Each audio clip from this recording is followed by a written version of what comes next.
अस्सलामु अलैकुम। सिरात मुस्तकीम चैनल में आप तमाम हजरात को दोस्तों मैं खुश आमदीद कहता हूँ। एक अहम तरीन ख़बर सऊदी हुकूमत ने जारी की है जिसकी तफसीलात मैं आपसे शेयर करता हूँ। ऐसे तमाम गैर मुल्की अफराद जो कि आउट पास या हरूब की वजह से मुश्किलात में देखे गए हैं वो अभी भी मोहलत का इंतज़ार कर रहे हैं। ऐसे तमाम अफराद के लिए ये अहम तरीन ख़बर है जिसको जानकर आप हजरात इस बात का अंदाज़ा लगा सकते हैं कि सऊदी हुकूमत इस बारे में गैर मुल्की अफराद को कोई मोहलत देने जा रही है या कि नहीं।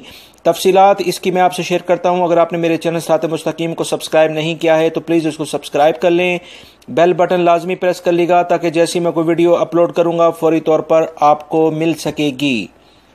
दोस्तों तफसीलात के मुताबिक अभी सिक्योरिटी इदारों ने जो रिपोर्ट जारी की है उसके मुताबिक 31,59,388 गैर मुल्की और गैर कानूनी अफराद को अभी तक गिरफ्तार किया गया है। पिछले 17 से 18 माह के दौरान रोज़ाना की बुनियाद पर तकरीबन 6,500 से 7,000 अफराद गिरफ्तार होते आ रहे हैं। इसमें जो मज़ीद तफसीलात आई हैं कि तकरीबन 24,61,868 अफराद को अकामा ना रखने की वजह से गिरफ्तार किया गया है, जिनके पास अकामा ख़त्म हो चुका था या उनका अकामा था ही नहीं, यानी वो हज या उम्रे की वजह से ममलिकत में आए थे या सरहद अबूर करके किसी तरीके से ममलिकत में आए थे और यहाँ पर मुकीम थे।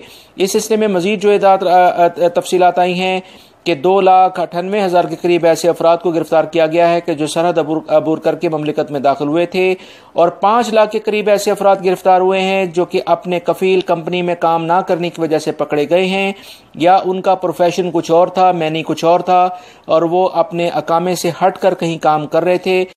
इस सिलसिले में मैं आपको अपनी इन न्यूज़ में मुसलसल ये बताता आ रहा हूँ कि ऐसे तमाम अफराद जो कि अपने कफील या कंपनी से हटकर कहीं काम कर रहे हैं, अपने प्रोफेशन से हटकर कहीं काम कर रहे हैं या दूसरे मुल्कों से इस ख्याम ख्याल में आते हैं कि अब वो आज़ादाना ममलिकत में काम कर पाएंगे, इनके लिए काफ़ी सख्ती हो चुकी है। 5 लाख अफराद सिर्फ वो गिरफ्तार हो चुके हैं पिछले 16 से 17 माह में जो कि अपने कंपनी कफील के पास काम नहीं कर रहे थे। अब आपको मजीद मैं इस बारे में जो इतला दूं कि तकरीबन 4,61,749 अफराद को उनके जो जराइम है उसकी वजह से उन्हें सजाएं दे दी गई हैं और वो जेलों में चले गए हैं। इसके अलावा तकरीबन 4,22,442 अफराद जो हैं उनके जो सफरी कागजात हैं वो तैयार कराए जा रहे हैं ताकि उन्हें इनके मुल्कों में डिपोर्ट कर दिया जाए। और इस वक्त तकरीबन 5,34,000 के करीब ऐसे अफराद जिनके तमाम सफरी कागजात मुकम्मल हैं और वो टिकट का वेट कर रहे हैं ताकि अपने मुल्कों में डिपोर्ट हो सकें और तकरीबन 8 लाख से ज़ायद अफराद को इनके मुल्कों में डिपोर्ट किया जा चुका है। ये वो तफसीलात हैं जो अभी सिक्योरिटी इदारों ने जारी की हैं जो फौरी तौर पर मैंने आपसे शेयर कर दी हैं। लिहाजा कोशिश करें कि अपने डॉक्यूमेंट्स जो भी ममलिकत में रहने वाले लीगल डॉक्यूमेंट्स हैं उन्हें रेडी रखें और उनको किसी भी सूरत में एक्सपायर ना होने दें। मेरी इस वीडियो को लाइक लाजमी करेगा। अपना बहुत सारा ख्याल रखिएगा। अस्सलामु अलैकुम।